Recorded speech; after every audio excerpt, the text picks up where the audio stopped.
Welcome to Chillin' 101. We hope this video helps. You'll start by getting into sound settings so you can change the in-call audio immediately. First, unlock the phone and make sure you're not on Do Not Disturb. That can mute calls. Next, open settings and tap sound or sound and vibration to find the call volume slider. This is the primary control. Once there, adjust the slider while testing a ringtone or making a brief call to hear changes.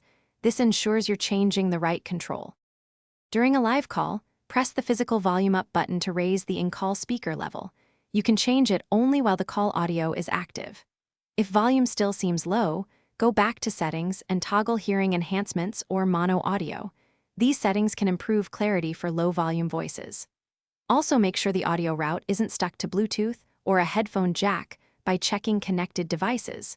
Switching the route can restore loudness and fix routing issues. If volume remains low, restart the phone and clear the phone app cache to remove corrupt audio configs. Make sure system and phone app updates are installed because patches often fix audio bugs. If problems persist, boot into safe mode or install an alternative dialer to rule out third-party interference.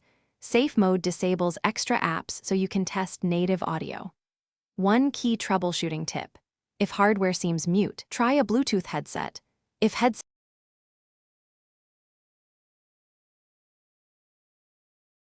Thanks for watching. Consider subscribing if we helped you.